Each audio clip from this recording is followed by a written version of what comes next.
Dy personat kryesor të grupit janë Altin Pajaziti dhe Kadri Prushi.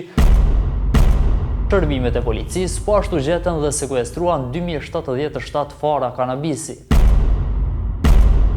Një aksion i gjeri policisë që u realizua nga policia shqiptare së fundmi preku edhe 2 kosovarë.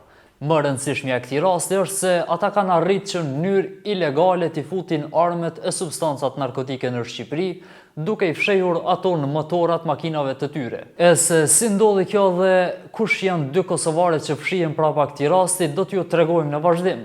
Por fillimisht po du m'ju tregu që armet cilat ishin të reja vinin nga Kosova me synimin tregun shqiptar e vlera cilave ishte nga 500 deri në 1500 euro. 2 personat kryesor të grupit janë Altin Pajaziti dhe Kadri Prushi, cilët i siguronin armet. Policia, pasi mori informacione për ta, nisi hetimet edhe nga komunikimet me 2 kosovarët, u zbuluan edhe pjesa tjetër e të përfshirëve.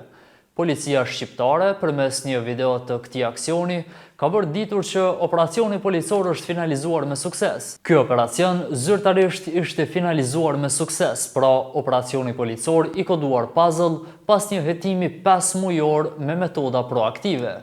Ata po ashtu kanë njoftuar se janë sekuestruar edhe 14 armë zjarri, 12 pistoleta, ku njëra prej tyre ishte me silenciator dhe 2 automatik, 2077 fara kanabisi, krehra dhe municion luftarak, 3 automjete dhe 8 celular. E siç thuhet, specialistët e seksionit për hetim në bashkëpunim me forcen operacionale në Tiranë, në drejtimin e prokurorisë së përgjithshme në vijim të punës hetimore dhe operacionale për parandalimin dhe goditjen e trafikimit të armëve, e kanë finalizuar me sukses këtë aksion. Në kuadër të operacionit, bazuar në informacionet e siguruara nga hetimi për disa shtetas që dyshohet se trafikonin armë zjarri, kryesisht janë nga Kosova, të cilat vinin në Tiranë, me qëllim të shitjes, dhe po ashtu janë vënë në pranga edhe disa shtetas si E.T 32 vjeç, L.H, F.B, R.H, V.M, KF, GM dhe po ashtu ASH, e gjithashtu u shpallën në kërkim edhe 2 të tjerë me inicialet R.K dhe A. në 24 vjeç. Nga hetimet dyshohet se këta shtetas pasi siguronin armë zjarri kryesisht në Kosovë, por edhe në qytetet e ndryshme të Shqipërisë, i sillnin ato në Tiranë për t'i shitur.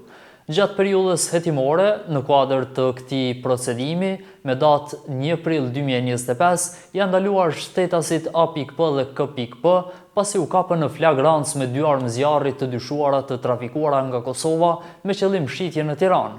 Në vijim të veprimeve gjatë kontrollit të banesës së shtetasit K.P, shërbimet e policisë po ashtu gjetën dhe sekuestruan 2077 fara kanabisi. Drejtoria vendore e policisë në Tiranë, në drejtimin e prokurorisë në Tiranë, po ashtu bashkëpunojnë intensivisht me autoritetet policore kosovare për identifikimin dhe kapjen e personave të tjerë të përfshirë në këtë veprimtari kriminale. Materialet procedurale i kaluan prokurorisë pranë gjykatës së shkallës së parë të jurisdiksionit të përgjithshëm në Tiranë për veprime të mëtejshme.